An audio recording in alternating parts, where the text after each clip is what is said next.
welcome to Healthy Living. I'm Lori Johnson. Thanks for joining us. Our topic today is recovering from a drug or alcohol addiction and staying in recovery. My guest is Christian author Britt Brandon. Her new book is called She Rises and Thrives: Loving Life in Recovery. What a great title. Britt, so wonderful to have you. We appreciate your time. Appreciate you being here. Thank you so much for having me, Lori. I really appreciate it. So you currently help thousands of women around the world stay healthy, get healthy, and stay in recovery. And you certainly know what you're talking about because you have an amazing testimonial. There was a time in your life that was so dark. You were in an abusive relationship, homeless with 3 children, and an addict. Talk about what the turning point in your life was and how things changed for you. It's amazing how God works in amazing ways, and it's all by divine design. And in the moment, things can look so hard and so seemingly insurmountable. And it's absolutely amazing how much faith can get you through when you really do lean into it. So we were very lucky to escape a very abusive home. And so when we were able to leave, I had my 3 small children who were 10, 8, and 5 at the time. And so we were we were able to after a little bit of time, get our own place and have our own space. And my ex-husband actually broke into our home on Christmas Eve at 1 o'clock in the morning. It was very traumatic what he did to one of the guests, and it all happened in front of my children. And the guest had to be hospitalized, and everything was really intense and really scary from that point on. And my ex-husband was not in jail; he was out and about, and so we lived in constant fear. So I turned to alcohol to just numb everything, and it worked until it didn't.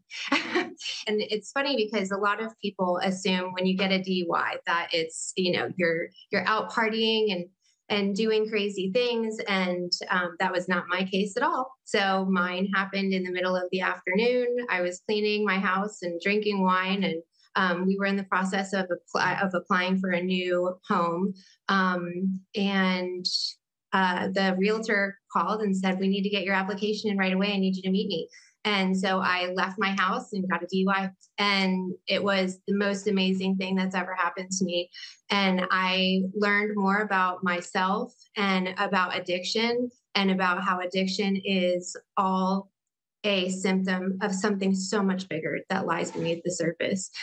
If it had not been for that arrest, I wouldn't have been exposed to the people, the amazing people, and the amazing programs that I was in. And I literally just shut everything down in our life. It was just myself, my kids, and my faith.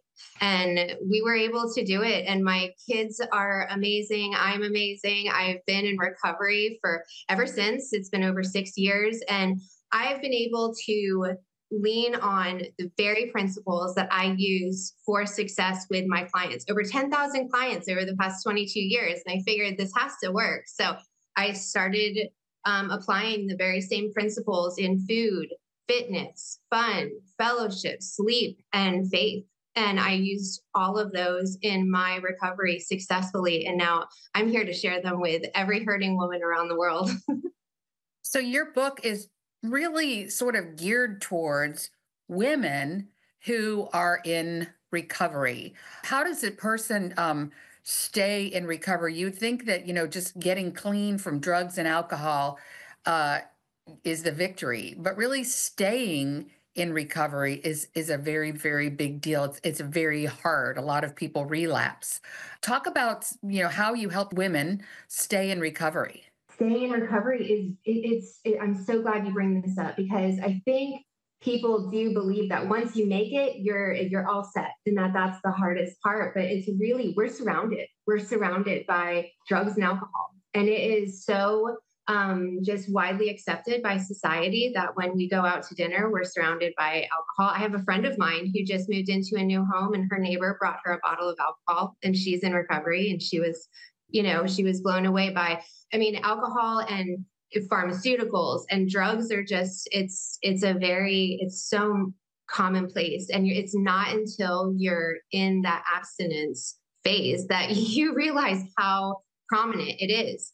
And so we have so much that's available to us in terms of being able to relapse. I mean, it's just constantly available. So we have to make our recovery a priority. So we have to take daily steps in order to be able to optimize how we feel so that we're not being triggered emotionally and, on the edge. So sleep becomes such an important priority. We all know how terrible it can be, how hard it is to get through the day when we're running on low sleep. And same thing with food. We have to be nourishing our bodies so that we feel our best. And then with fitness, we have to be moving our bodies so that we are strong and have all of the physical benefits that we get from hormones that are released when we exercise. And with fellowship and fun, I mean, there's nothing better than being able to connect with people. And there's physical and mental and psychological and emotional benefits there as well. And then faith, we all know that, I mean, when you believe in a higher power and you can surrender what your pain and discomfort is, it's incredible how you can have that sense of relief. You talk about your own situation, being a single mom.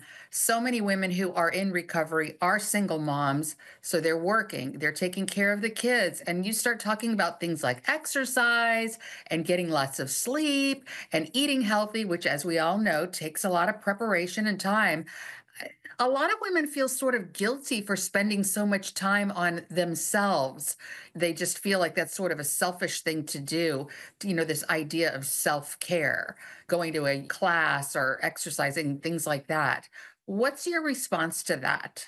Another great point. And I actually talk in depth about this in the book because we kind of see self care as it's kind of silly but sinful. It's like we either don't deserve it or we're taking that time away from the people who need it. As a single mom, all of my attention was on my children, especially after the trauma that they had been exposed to. I wanted nothing more than to just focus on what their needs were and that their needs were being met. And then when I realized that self-care didn't mean that I was going on a vacation or to a spa for extensive, hours at a time. It can be as simple as taking a couple minutes to just breathe. I have a girlfriend who teaches breath work, and it is incredible how much you can achieve just in terms of being able to find space and quiet your mind for just a couple minutes and focus on your breath. And then, I mean, anything from reading a book to journaling to going for a walk and just being mindful of your surroundings. Those things can qualify as self-care and they really do help significantly. And so it's all about changing not only the mindset about what qualifies as self-care, but also in really putting ourselves in a place of we have to give ourselves grace and forgiveness about the past in order to be able to feel that we are deserving of care for ourselves too. There's a lot of mental work, a lot of spiritual work, to be sure. All right, we're going to take a break and be right back with Britt Brandon. The book is called She Rises and Thrives, Loving Life in Recovery. Stay with us. Welcome back to Healthy Living. We're talking with Britt Brandon, author of the book She Rises and Thrives, Loving Life in Recovery. And Britt, you talk about being an addict, a drug or alcohol addict, but also you experienced a horrifically abusive relationship. And that, in a way, is kind of like an addiction. And what they all three have in common is so often women feel stuck in their situation. They feel like they can't break out of their addiction or they can't break out under the control of an abusive man. Talk about how women get stuck in their circumstances and just lose hope and feel like they can't change. Right. And it's so common. I actually have a friend of mine who was just telling me this past week that they just found out that a cousin of hers has been in an abusive marriage for 20 years. And she was shocked that she had no idea. And there's so much guilt and shame that comes along with these situations, whether it be in a traumatic situation like domestic violence that's ongoing, or an addiction to anything, whether it's drugs, alcohol, eating. There's so many things that are just becoming more regularly discussed and acknowledged. So I think these things have been going on forever, but just now and just recently are we really paying attention and trying to share an empowering extension of help. And that's the thing, is we have to be able to ask for help. And it's hard because most of the time we put such a great show on because we don't want anybody to know, because we're embarrassed or we're ashamed of what's going on, and we feel helpless, and we're scared. And so there's so much strength in unity when we have one another. I'm so happy to have found my own support group who I lean heavily on even now. But in the times when we need it most, we can seclude ourselves and really isolate ourselves away from everybody else. And we put on this show of everything is perfect, and it is very much not. And so whether it is reaching out to other people to find out how we can find help, there's shelters and organizations that are very, very well equipped at being able to help women extract themselves and their children from domestic violence situations. So, in addition to those situations where you would need somebody to actually assist you in physically removing yourself from a situation, in terms of drugs and alcohol and all the addictions that constantly surround us and bombard us every day, there are so many support groups and ways that we can connect with other people who not only can hear us and understand us, but also share our beliefs. Especially if you have a strong faith, there is nothing like being able to connect with like-minded individuals who put their trust in Him and have been through a similar situation, and can not only offer the opportunity to listen, but share ideas on things that we're experiencing. Drug abuse and alcohol abuse and addiction and all of these things, they don't stop, because life goes on. Even though we're trying to recover from something, we still have daily to-dos and responsibilities. And so the struggle to, just like you were saying in the last segment about staying in recovery successfully, we have to be able to figure out how we can manage all of these situations while not numbing ourselves with whatever the addiction was before or in the situation that we were in prior. So there's a lot to be done, and there's a lot of work to be done. And it's so much easier if you're able to share that burden with other people.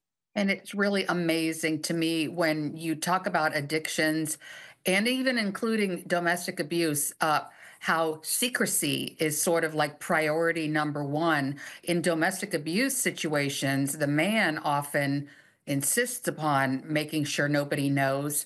But then also with the addictions, people who are addicted are very, very good at covering it up. And so it is difficult to break out. And that's one thing that I love about your program is it can be something that is done sort of like online. You don't need to let people in your community know what you're struggling with. But talk about how, if you are thinking out of an abusive situation, you need to make sure that the man, whoever you're trying to get away from, doesn't know about it, because when they sense that you're getting ready to, betray them, that's when the worst type of violence can occur, right?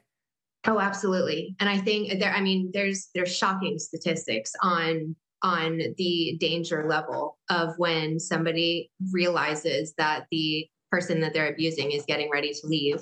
I know for myself, when my children were very small, we had attempted to leave at one point. I had a moving truck packed, and my husband returned home and took a rifle and shot out the moving truck's tires so that I couldn't leave. So there are the situation can get very, very scary very, very fast. And you need to have not only incredible support in terms of extracting you from the situation, but it doesn't end there.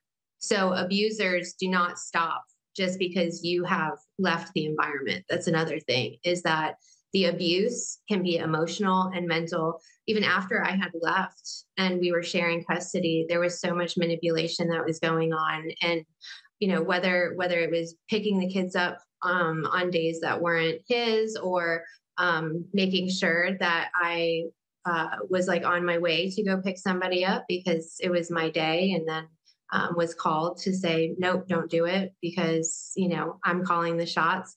It's the manipulation doesn't stop at physical abuse most of the time. So it's just going to be a different variance or a different, form of that abuse that they're wanting to carry on so that they can feel a sense of control. So you have to be able to have people who are not only ready to get you out of the situation, but to help you afterwards. Because there is a Yes, lot of psychological healing that has to happen in order for you to absolutely. get well. So it is definitely a form of recovery where you leave, but then there's all kinds of stuff that you have to deal with after that. And what's so wonderful is you are living proof that you can leave and thrive and manage all these things. And so you offer great advice for women in that situation too. So we're going to take another break and be right back with Britt Brandon. The book, once again, is called She Rises and Thrives, Loving Life in Recovery. Stay with us. Welcome back. We're continuing our discussion with Britt Brandon. The book is called She Rises and Thrives, Loving Life in Recovery. And you talked a little bit before about recovery involves new ways of thinking. And one of the main things you discuss is getting rid of wrong thinking, or in other words, not believing myths about recovery. Can you talk about like one of the biggest myths out there? Well, I believe that we have a tendency to be hardest on ourselves, especially when we are in the process of trying to become a better version of ourselves.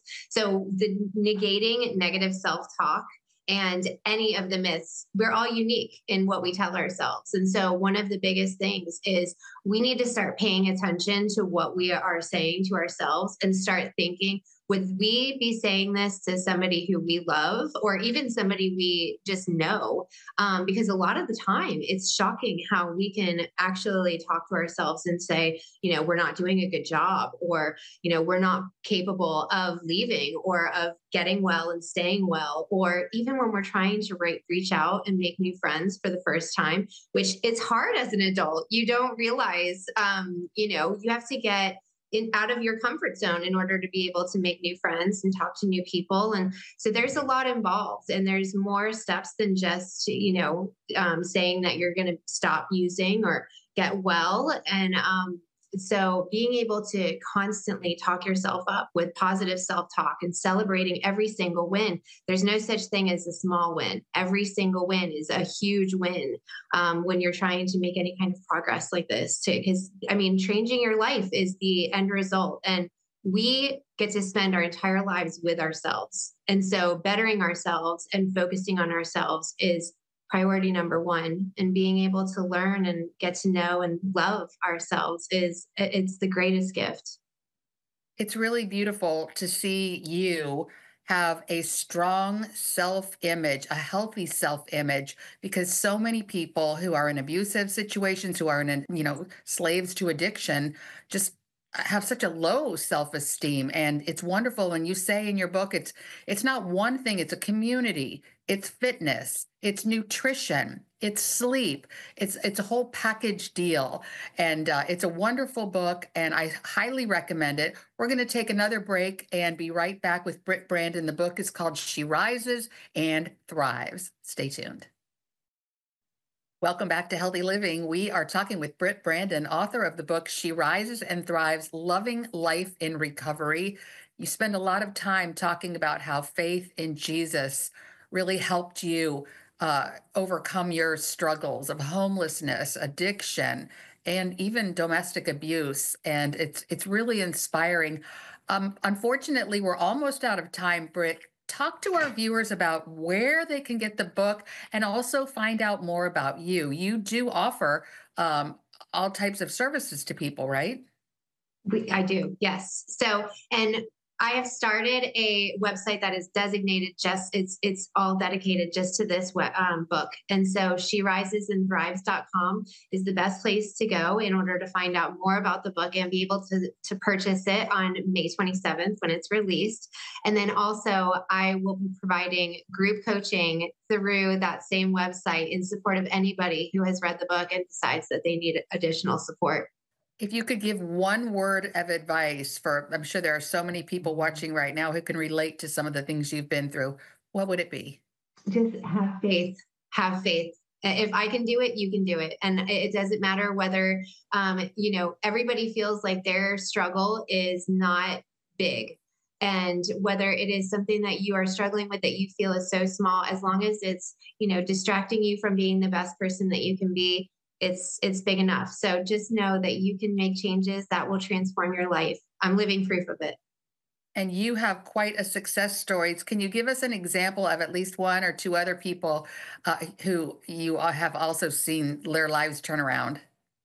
Oh, it's absolutely incredible how many people have absolutely changed their lives. I mean, I could go on and on from clients who have lost 100 pounds or quit drinking alcohol after multiple attempts and being able to abstain from drugs and really find connection again with their families. And I mean, it's absolutely incredible how Mm. many people have been able to utilize these same tips and tricks, and they're tried and true. So it's Wonderful. an honor to be able to share them.